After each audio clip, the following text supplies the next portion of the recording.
Good morning, good afternoon, good evening, wherever in the world you are.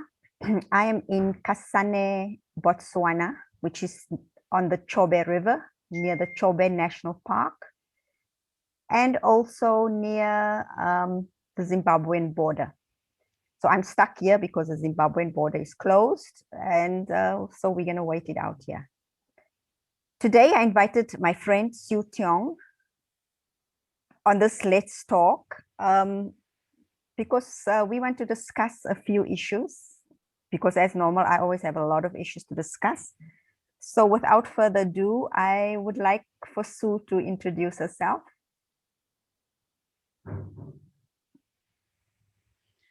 Hi, everyone. Thank you, Celeste, for having me today. I'm Sue.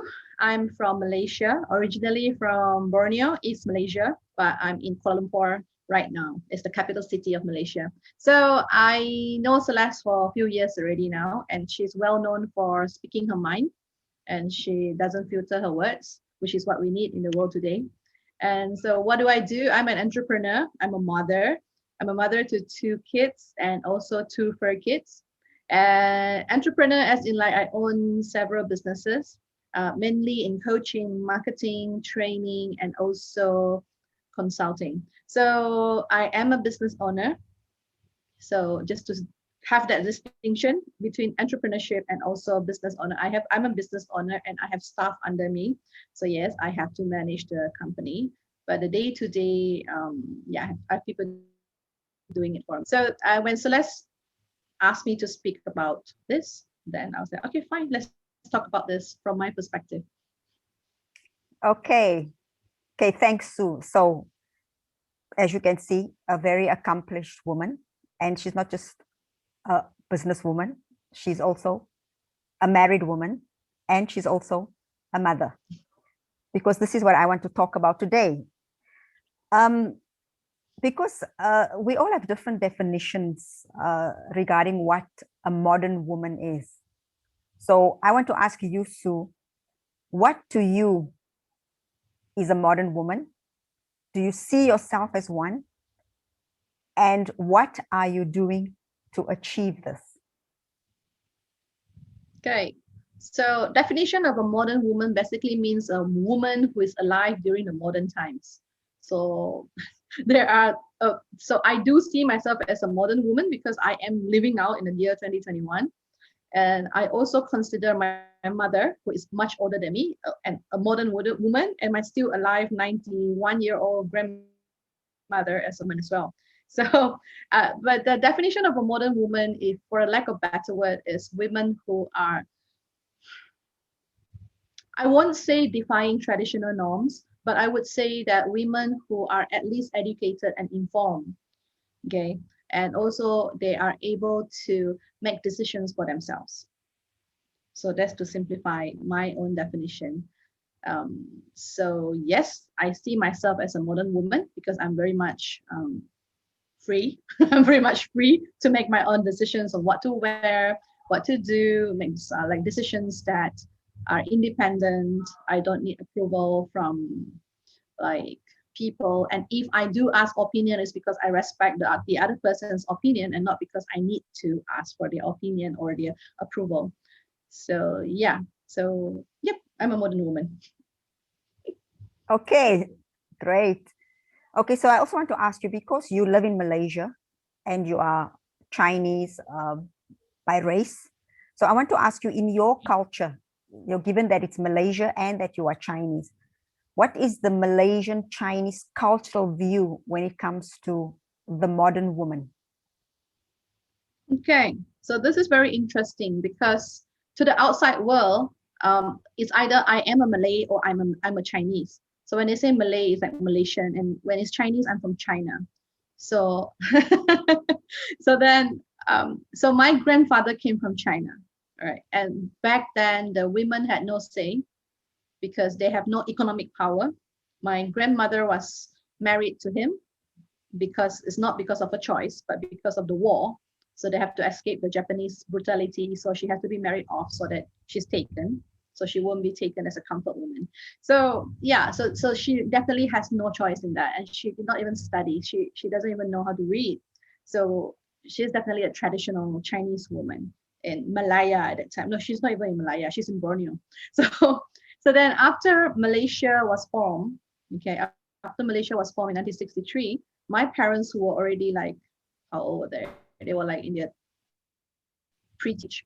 So my mom, to a certain extent, she's a modern woman for her time because she has some form of education and she got a diploma and she became a teacher. And ultimately, she retired as a headmistress.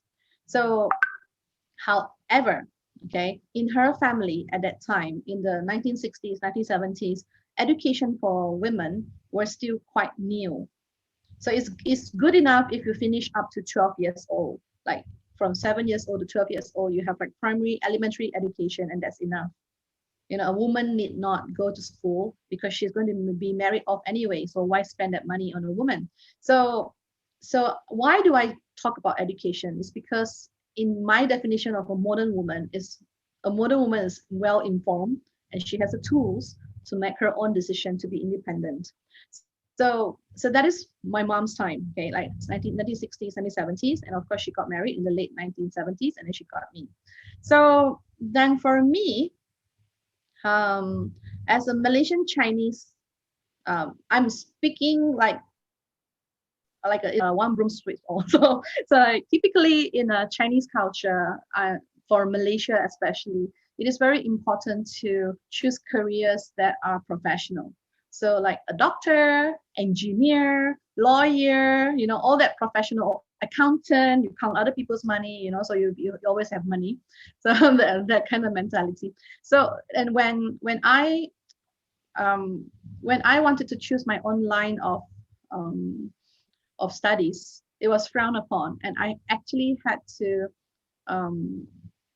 make my way and really my dad wanted me to become an English teacher, horrors of horrors. So because I cannot imagine myself as an English teacher, because in his opinion, a woman needs a stable job. So a teacher is a stable job, it's not challenging. That's what they think. Okay. Mm-hmm. And you will have a salary at the end of the month, and you have time for your kids when you do have kids and you get married. But the irony is that half my teaching friends are not married, they're single.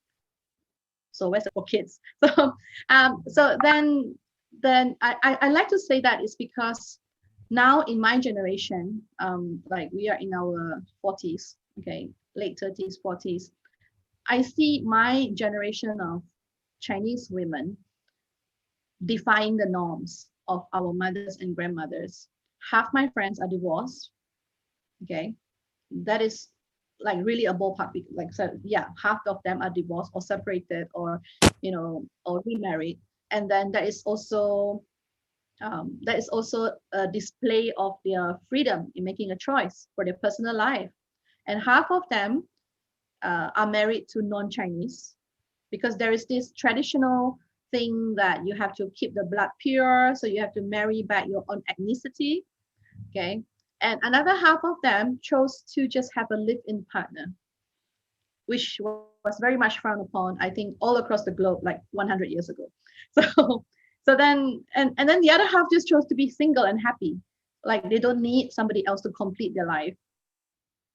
So, yeah, and they're also very open about adoption, and there's a lot of breaking the norm of the traditional Chinese mentality. And some of them even choose not to have the full-blown grand wedding to appease the elders. So like traditionally, it is frowned upon if you cohabitate, you stay with each other before you even announce it to the family. Okay, you have to announce it to the family in the form of a very expensive wedding. Okay, so it will go up to 5-6 figures sometimes to spend that kind of money on that wedding, just to show people, like to flaunt their rich and wealth with a lot of gold, and just to announce it on newspapers even. To say like, hey, my daughter is getting married, my son is getting married, and after that you are. So the culture would be like, oh yeah, we validate this, we acknowledge this, so you are married. And after that, the next thing is that, okay, so you have a good career, you have a good wife, a good husband. The next thing is you must produce sons. So sons. So you sons. Yes, specifically sons. Okay. because they carry on the family name. So then the next thing is, after you have the first son, you need to have a spare. So you have a second son. After that, or maybe you should have two daughters to balance it up. So you have 4 kids. So then after that, it's like suddenly people say, why do you have so many kids? Like 4 or 5 kids. So and then after that, you have to upgrade your house because your family is growing. You have to upgrade your car. And then it's like a chase of materialism. And then you have to choose the best schools. And then it's all over, it starts all over again with the kids. One by one, they have to be subjected to the tradition of, oh, you must go to this university, you must go study this course, you must have this kind of future, because that is what we all do, because we come from a family of doctors, we come from a family of lawyers, you know, that kind. So I feel that Malaysian Chinese are even more particular in a sense that there is this Sinocentrism as well. Okay. Okay, I'm a Chinese, I can say that. So it's very prevalent, especially in the Malaysian community, especially in the Malaysian Chinese business community. Yeah. Okay. Mm-hmm. Yes. Mm-hmm. Not so much, white collar, blue collar workers, but in the Malaysian Chinese business community, where even the clanship is very, very prominent. Like Chinese is just one big emblem that we are under, like we came from China, but in China we have different province, so that the clanship. Mm-hmm. So that is also another thing, and different clan has their different eccentricities as well, and some even don't marry outside their own clan, which is still very, very I would say it's quite strategic business wise, because they want to keep their wealth within the clan. All right. Yeah, so this is not spoken about enough, because it's something that is how should I put it? It's something that the family is practicing, but it's not for, like, they don't really tell people about this. Yeah, but it's happening. And but however, I would say that the Malaysian Chinese are very proud in a good sense, that deserve the traditions. Yeah. So I believe that as a modern woman, it's a good balance of the modern values and also some good traditional values. Okay. Yeah, like loyalty, caring for the family, and also a sense of togetherness. Yep. Yeah. Okay. Wow, that's really very interesting. I mean, I've lived in Malaysia now for 30 years, but it's the first time I've actually had it laid out like that for me, because people don't say these things. You know what I mean? They don't talk these things. So, but that's why I asked you to do this with me, because I know you would be outspoken. So, okay, so tell me, you as Sue, right? Being this businesswoman and married woman, I'm stressing these things because it's important in this conversation to stress that you are a businesswoman, you are a married woman, and you are a mother. This is the 3 things that I need to cover. So I want to know, how are you able to juggle your work, your family, your self-care, and also your social life? Okay, that is a very good question. So to give a background story to this, I was not a businesswoman right from the start. And the reason I became a businesswoman is because of the priority that I put on my family. So I was climbing the corporate ladder. Yep, I was climbing the corporate ladder. And for a while, I even succumbed to my father's pressure to become an educator. So I was a lecturer. I have postgrad degrees and all that, just to, walk the path. So I became a lecturer for 5 years. And yep. And I was also in the corporate for a long time, until finally I was met with a life and death decision. Mm-hmm. So I had to choose between life or death or my career. So in the end, I let go of my career and I took care of my dying mother-in-law. I exhausted all my leave. I exhausted all my unpaid leave, because there is such a requirement. You only have this much limit that you can take, until finally, also around the same time, the shelter that we put our name in, but we were on a wet list on because I adopted. So they called us up saying that there's a baby and it's your turn. Okay, sorry. So So then just to I asked clarify, the management, and because I already sorry, just to clarify, you adopted your children. Yes, I adopted Okay. my children. Okay, right. Sorry. So continue. Yeah. Yes. I thought you knew that. No, I know thought that. you knew that. I know that, Okay. but for the people who are going to be watching this Okay, video, okay, they okay, all don't right. know that. And So yes, okay. So let's rewind again. So let's rewind. Let's rewind Okay. that. Okay. So when I graduated, so I my first career was as a journalist. That was my passion. So I fought tooth and nail just to become a journalist, because in my traditional family, Chinese family, their perception is that a journalist's work is like you have to get down to the ground, you have to speak to random people, and you don't know who these people are. They can be very rough, you know. And then I love investigative journalism, so I really go and ask a lot of questions. I stir up quite a lot of issues. So then, yeah, but that's another story. So then after I met my husband, my husband, okay, then I started to plan my career to be family centered. So that's when I took up my postgrad degrees, and I became a lecturer.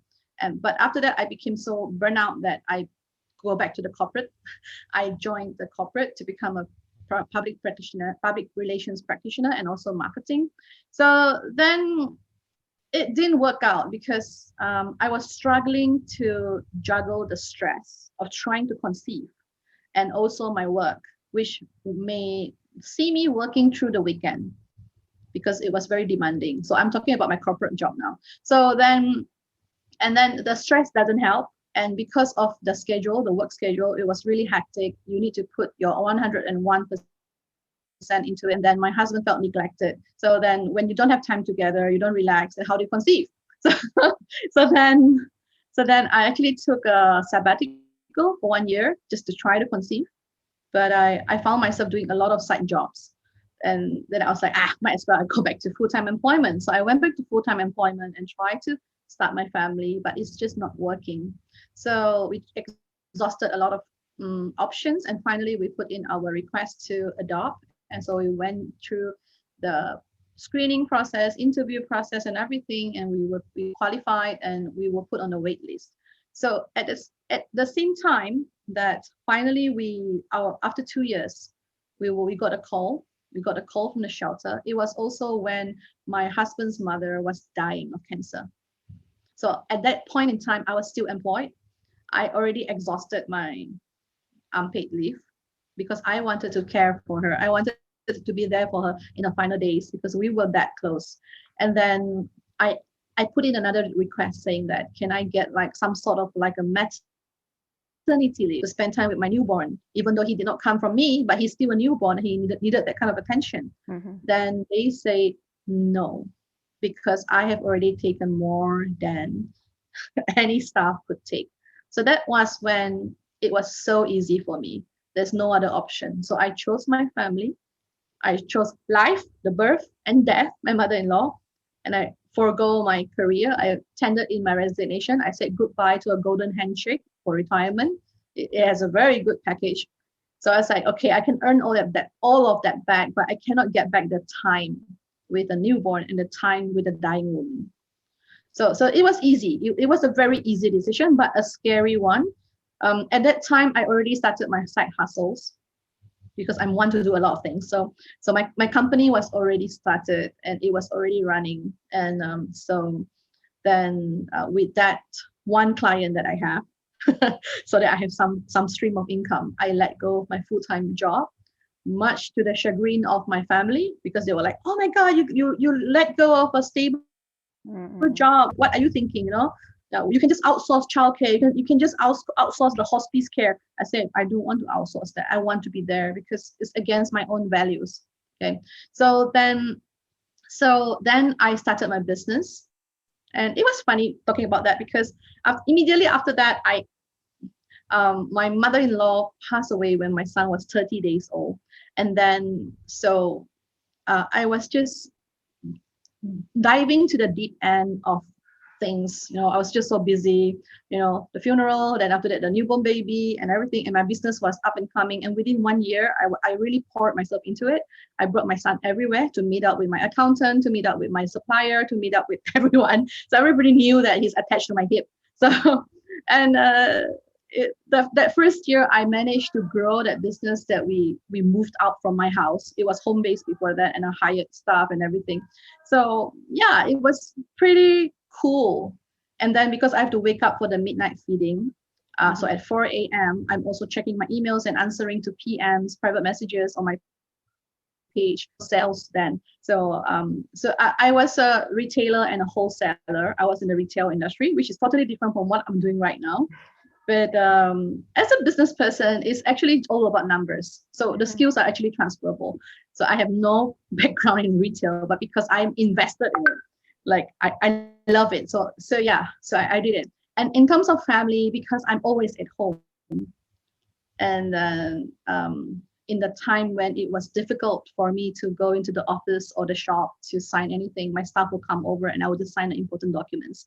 So yeah, it was pretty cool. And then in terms of self-care, it took me a long time before I let go of this false belief that I have to do everything myself. Like I'm a super mom, like I'm a super wife, I'm a super woman. So I did not outsource anything for the longest time until like my son was 3 years old. And then my daughter came along. When I have 2 kids, oh, that's a different ball game. So that's when I was like, okay, I need help. So like at first I thought I would juggle everything like a workers. So then when my daughter came along, that's also when we adopted 2 other fur kids, and I fostered 4 puppies. So I imagine the amount of diapers that I'm looking at, and then the poo for the dogs and all that. So I was like, okay, wake up call, I need help. So that's when I get some external help. I also get help from my mom. Before that, I was quite protective of my son. I did not want anyone to touch him. But when the second baby came along, I was like, okay, fine, help me, please. Then I started to not feel so guilty when I leave them alone to go for my, self-care, and also to do manicure, pedicure, facial, massage, and to hang out with friends, for tea. And sometimes I do bring the kids along for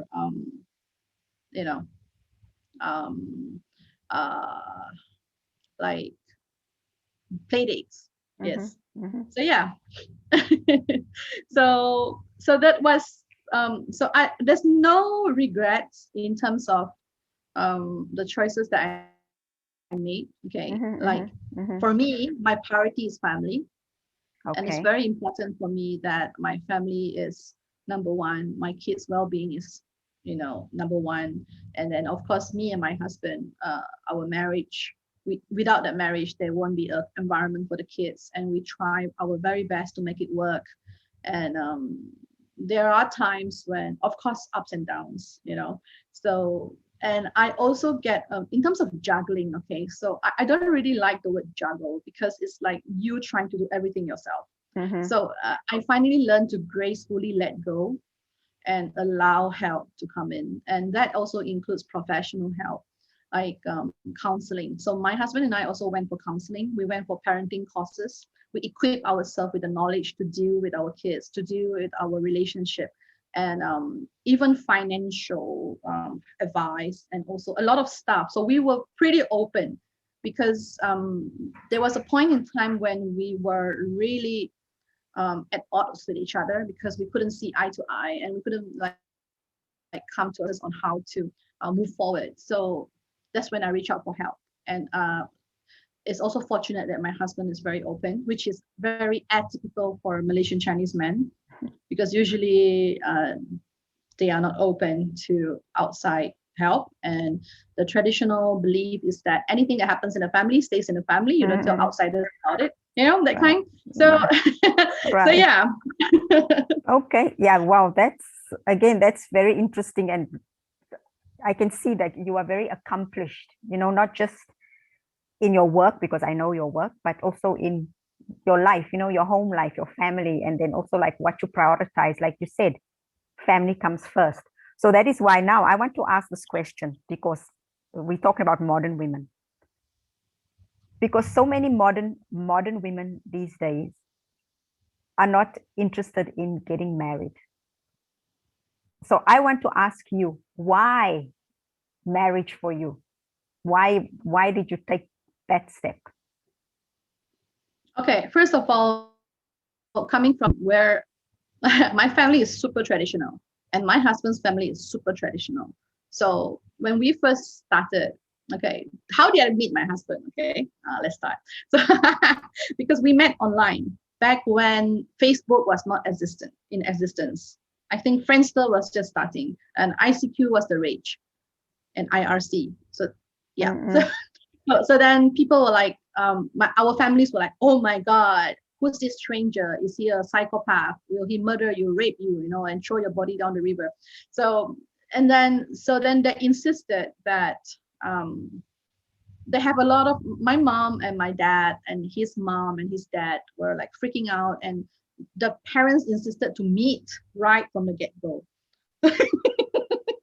so so like because we come from similar traditional families, okay, very Mm-hmm. different in terms of background, but the values are similar in the terms like um, we have to maintain the chastity, purity, and then we have to respect the sanctuary of marriage. So we cannot just give away our girl like that. So my mother-in-law had a older son who met his wife through the internet as well. So they already had experience with Mm-hmm. this. Mm-hmm. So she took the lead and she really met with my mom and they became good friends. And then, so at the beginning of our relationship, marriage was already in the picture. Okay. Because Okay. it's either that or we don't date at Yeah. all. Yeah. So, But but for me, I consider myself a modern woman. mhm, Um, yeah, it's just that if my mom and his mom didn't insist on getting married, I would still want to get married mhm, because of the legal aspects of it. If I have kids, I want my kids to be secure. Okay, like they have like the assets guaranteed for them, and even if my kids are adopted, at that point in time I did not know I was going to adopt, but now even if my kids are adopted, because we are in a legal marriage and both of us adopted these kids, mhm, they have legal rights to all the material mhm. things that we own. If anything happened to us, the insurance and all that will go to them. So yeah, so it's from a business point of view that is very practical. Yes, Okay. yes. So then but in terms of like religion and also my own personal value, it's kind of romantic as well to get married. Mhm. Wish little girl did not grow up with Disney fairy tale to live happily ever after. So Yeah. I admit I came from that kind of background as well. But I don't judge people who don't get married, because I know of many couples, my friends, my personal friends, who are together for so many years. They have beautiful children together, and they don't need the marriage certificate to prove Mm-hmm. anything. Yeah. So I mean, each to their own. I Right, mean, right. I would have been them if I was not born into this kind of family. Okay. But Yeah. again, the fact that you said the legal aspect, because also that's where I come from when it comes to marriage. Because to me, it's like, I will not take a job if there's no contract.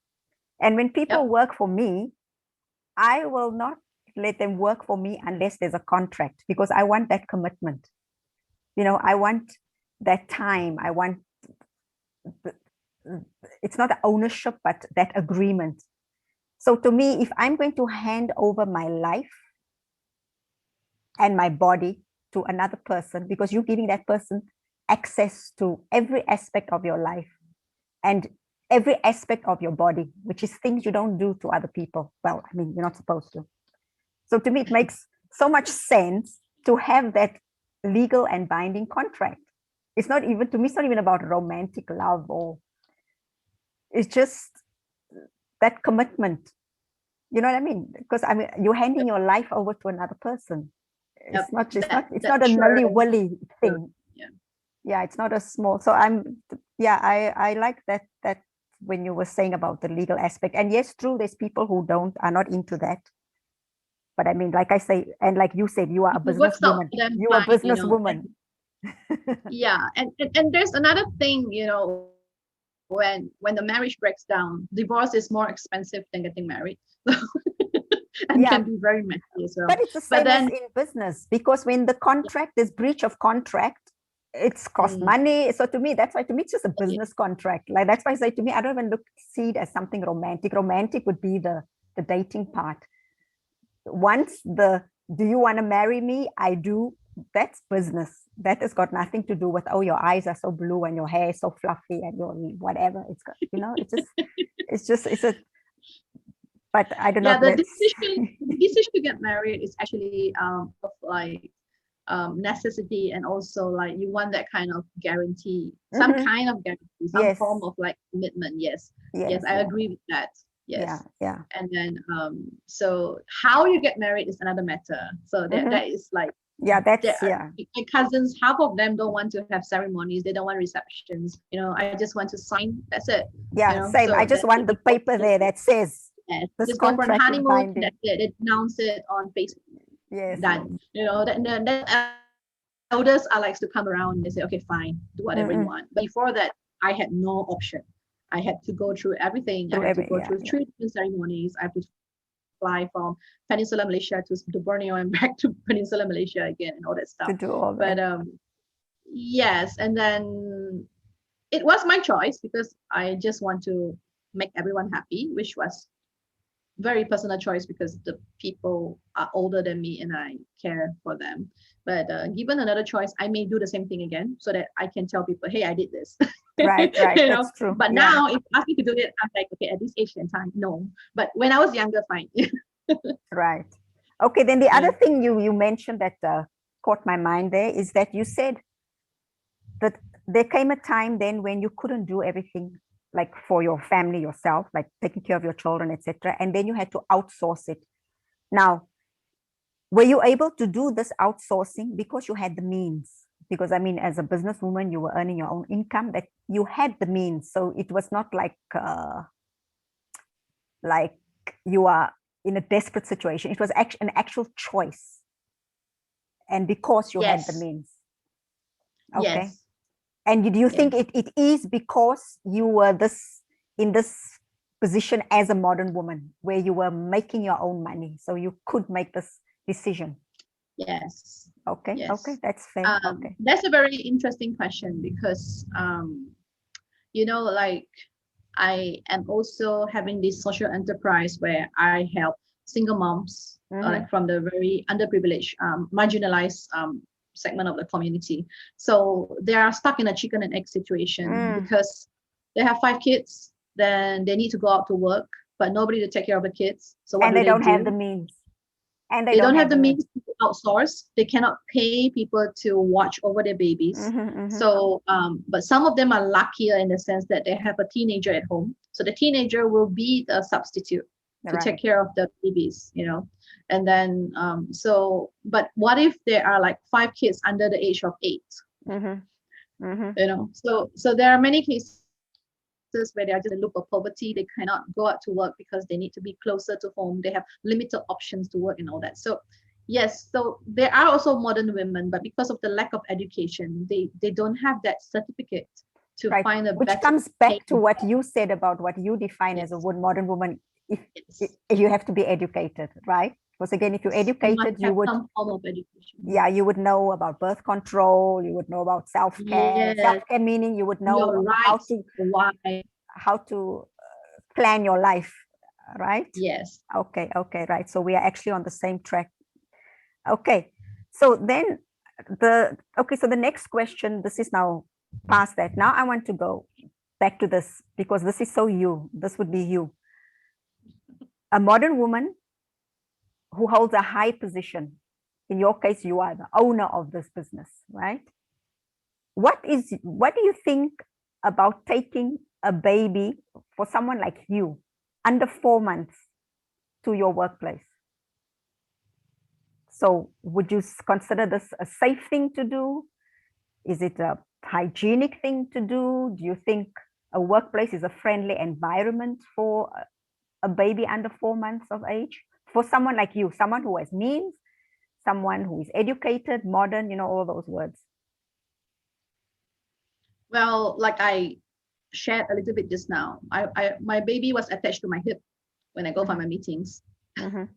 When I went to check out the warehouse, when I went to meet up with my accountant. So I would tell them beforehand, like my accountant, I will let her know, I'm bringing my baby, so you better be prepared, you know, so that she won't Sorry, be rude. how old was your baby? Less than 1 year old. So No, but so under like, under 4 months?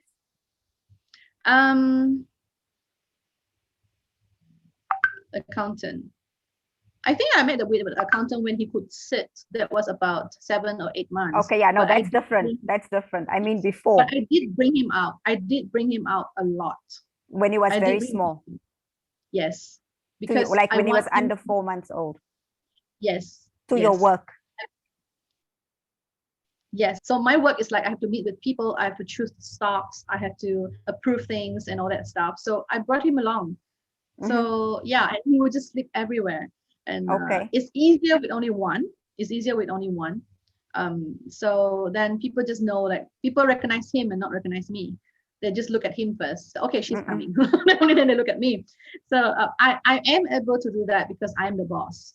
Okay. Okay. So Yeah, now I want so- to go back to the question. Although you were doing this, would you consider that safe and hygienic? For my You have to line be of work, yes, truthful safe. for your It is line of safe. work. Okay, Yes, because of where you were going. yes. And was this a threat? Unless I'm dealing with like chemicals or like, you know, industrial or construction area, then that I won't bring him. But I'm not dealing with that kind of industries, Right. because So mine is more like what did you deal with? retail, Yeah, so you were dealing clothes, with customers. customers, suppliers, Okay. customers and suppliers. Yes. Okay. And there was no COVID back then, so there was no paranoia people. So yeah, so everybody can just carry him, you know, like the whole shop would just carry him, and I was like, okay, fine, do whatever you want. Yeah. Okay, and this was a baby friendly environment. Because I created it. Yes, you created it. Okay, Yes. that is very key. You were in charge of controlling the environment. Yes. Yes. Okay, now let me give you a hypothetical scenario.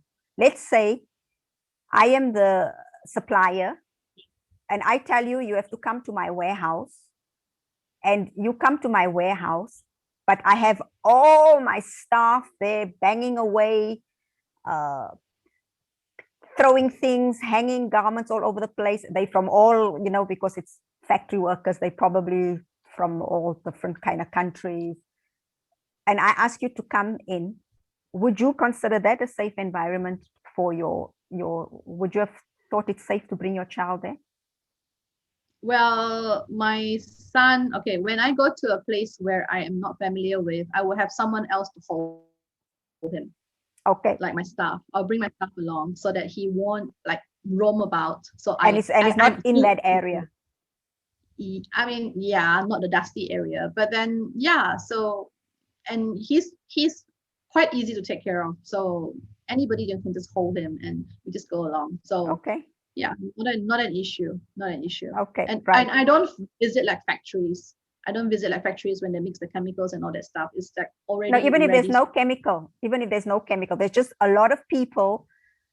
A lot of people, you yeah. don't know. I mean, Celeste, you have to remember back when my son was little, there was no COVID.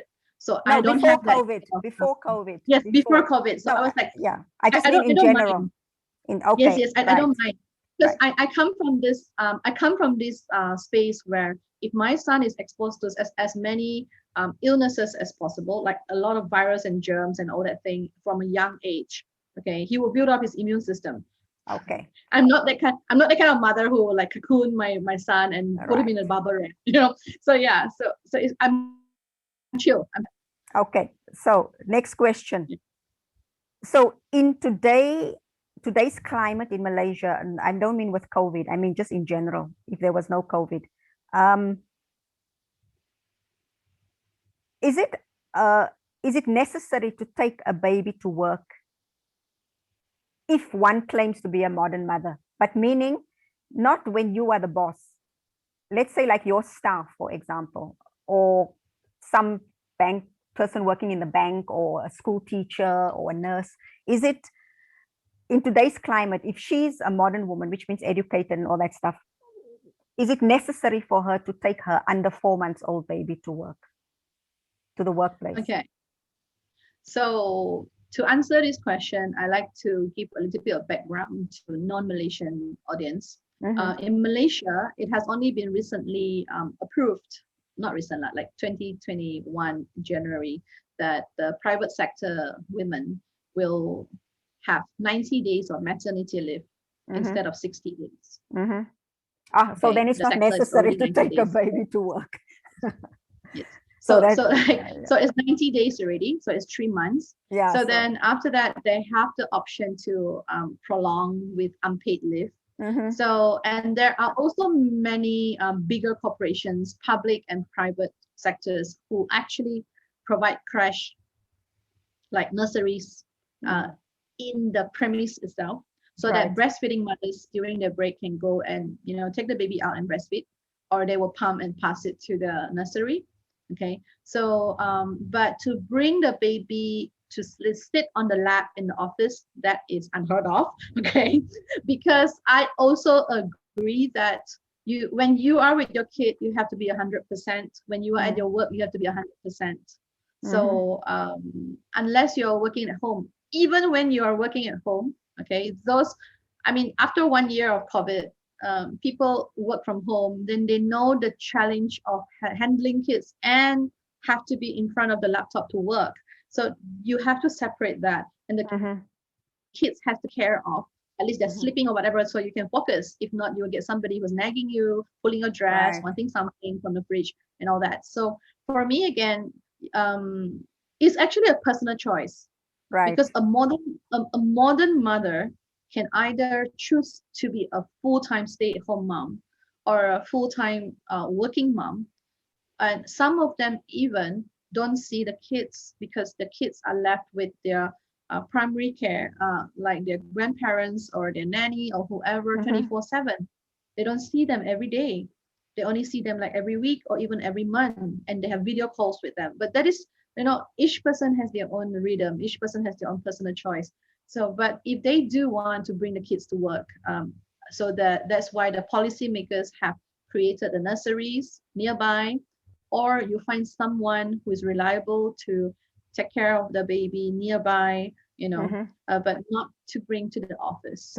Okay, yes. So that is that actually is two. You answered two questions in one. One about because I was going to ask you about policies in Malaysia, but now it seems that Malaysia has very good policies, because if they have that 90 days policy in place, that means it is not necessary for a modern mother to take her child to the workplace, because you have 90 days, because that's 3 months of the baby's life, which, as you know, you've gone for all your parental counseling and prenatal classes.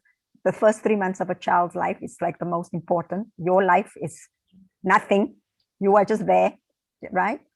So that's very good policy. And then the other thing that you said, they do have the creche and all that. But then, of course, a baby after 3 months, it's fine, because their system is more capable of fighting off whatever there is. Okay, right. So let me just check if I've left anything out. Okay, yeah. So this was very interesting. I learned a lot from this, because I think this is also for people who are watching this video. The reason I'm asking Sue about this is because I made 2 videos about Miss Ardern. What is her first name? The Prime Minister of New Zealand. Jacinda. That woman, yeah, Jacinda Ardern. I made 2 videos of her, where the first one I questioned whether she is a modern woman, because from what I see, what she was doing compared to what I would do, we're not the same person, but still, I just was comparing. If I was in her position, would I have done what she did? And I wouldn't, if you watch my video, because you know, I've different ways of dealing with my life and my family. I made another video because I have come to the conclusion, after speaking to a lot of people, and that's why I wanted to speak to you, Sue, because you are Chinese. I'm hoping to speak to a white person next time. I'm representing the non-white people because I was talking from a non-white colored woman perspective in my second video, because in my culture, we have a different way of how we take care of our children. And for the first 3 months of our child's life, if you have means, if you are a modern woman, you would not take your child to work, not only because of the child's safety and all that, but it's because we have this thing where we say, oh, wat gaan die mense say? Which means, what are people going to say? Because in my culture, people would really be on you because like, what kind of a mother are you? How can you bring your child to work? What's wrong with you? You know, I don't know if it's the same in Chinese culture. So, but I'm very thankful, Sue, for very, very, very interesting and insightful conversation. As always, I've learned so much, and I hope people who view this video also now have Celeste, a better about that 3 months thing. Okay, the reason why I could do that is because I don't have to undergo childbirth. So that's also true. Yeah. So I don't have that process. I don't have to do confinement. I don't have to take care of my diet or whatever, like special diet. And I'm up and about. I can do everything myself, and I can just hit the ground running. So that is a pro of adopting that I can think of. And in the Asian culture, Chinese, Malay, Indian, we have this thing called confinement, where you have to sit the month for 30 days at least. And after that, you continue to practice like some traditions to take care of your body for 60 days to 100 days. So that makes it like almost 4 months.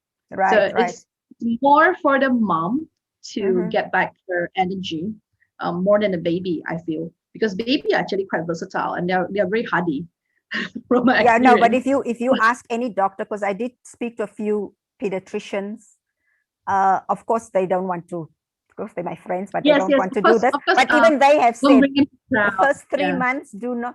But you see, your case is different because, like you said, you took your child, you always had someone with them, and then the environment you were going into was never factory environment or a big meeting where there are hundreds of people, even 50 people. I'm sure it was not even 20 people, you know. It's yeah, so that's very different.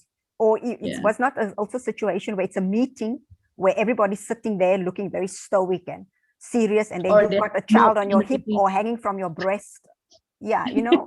And you know, and then you trying, because you cannot breastfeed a child. Well, what I learned is when you breastfeed a child, you have to sit down quietly in a quiet spot, quiet environment, so that you give good milk to the child.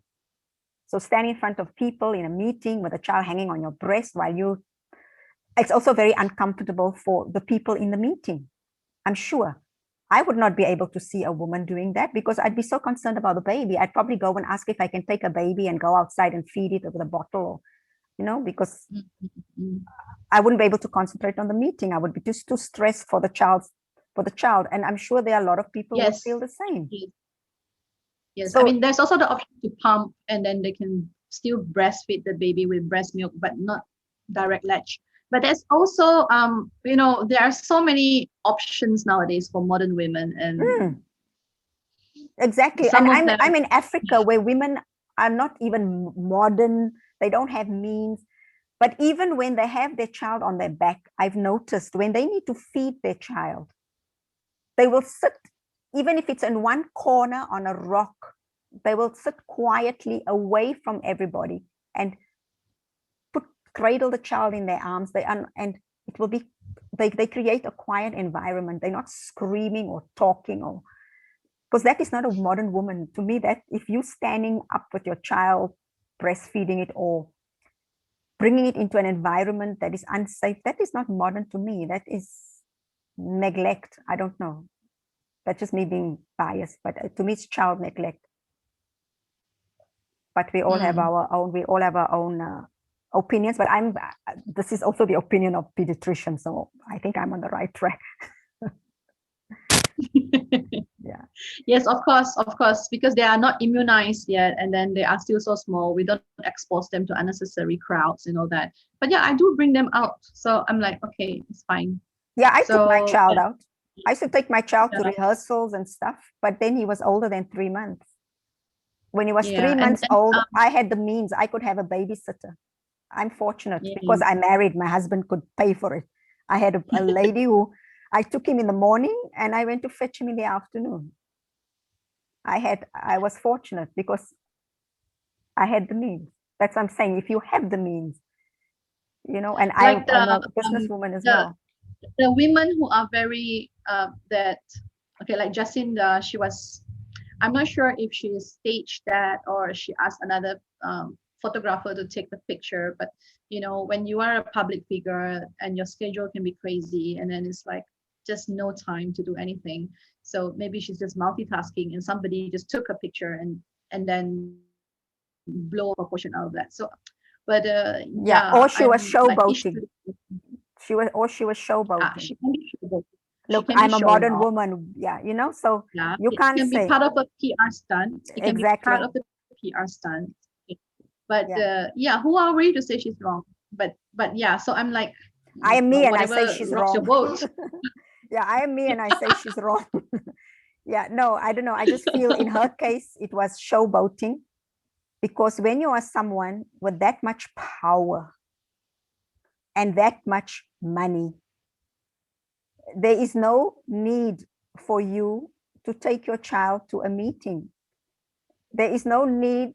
She has the power to tell the photographer, do not take pictures of my baby at this meeting. She has that power.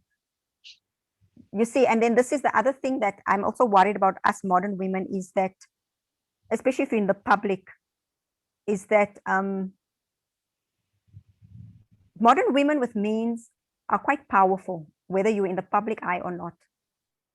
But people watch you. Sometimes you become a role model, and then the way you behave, others will want to emulate you, right? And the thing is, if you are Jacinda Ardern, you are doing this. This is not a good message because I can't see a school teacher being able to do that, to have that luxury of going to school with her child and then having people taking pictures of it and people saying, wow, look at her, she's such a good person, blah, blah. That is not going to happen. It's not going to happen to the bank teller. It's not going to happen to, let me see what other kind of modern jobs women have. It's not going to happen to the nurse.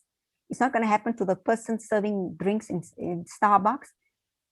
So my thing is just that if we are modern women, we must also remember of modern women as we define ourselves is that we are also role models. Whether we want this or we don't want it, it's just going to happen.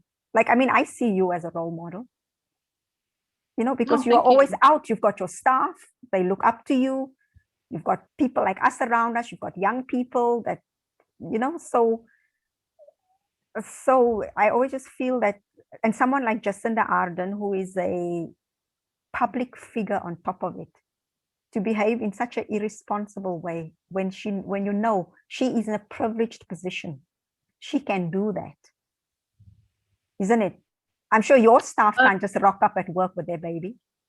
It's a double-edged sword. So yep. But one good thing I see from that is that she normalizes breastfeeding. Yeah, no, but breastfeeding was always normal. It not being normalized is a white thing, isn't it? Let's be honest. Okay, let's be honest. Let's be honest. In Chinese culture, has it ever been a bad thing to breastfeed a child? Has yes. it been what? In the 1970s, there was a gap where babies were not breastfed because they were sold the idea that breastfeeding is bad, and then the mother needs to recover her strength, so she must not give out. But then, what about putting it in the pump? The nutrients not enough. Oh, not enough, and that has changed. Yes, luckily. So my husband was not ever breastfed. So there was a gap of like 1.5 decades where Chinese mothers in Malaysia did not breastfeed. Okay, so basically this is a Chinese and a white thing. Because in my culture and in most cultures in the world, breastfeeding has never been an issue. A woman can pop a breast out in public and nobody cares, especially in my culture where women walk around. There's still people that walk around with their breasts hanging out. It's not a And big Celeste, thing. it's very interesting to talk about this because it's like status. The Mm. higher status, well-to-do, richer families, they will hire milk nurses. Yes, but still, at least the child is getting breast But milk. not from the mom, but from Yes, but another another kid's mom. yes, yeah, Yeah, the it is a poorer status woman, thing. you know. Yes, Yes, it's a status thing. Like, yes. I'm, like the Because white I privilege. remember white people used to come to my country, and then they used to look at oh my I only have 11% left on my this thing.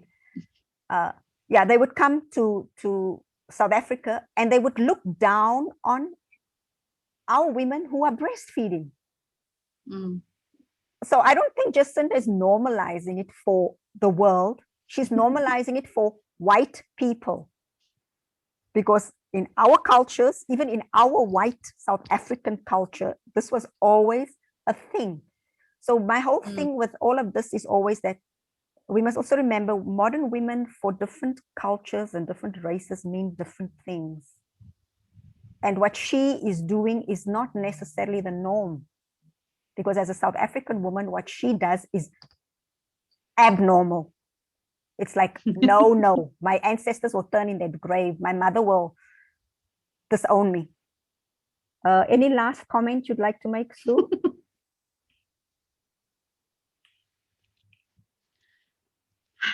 Okay.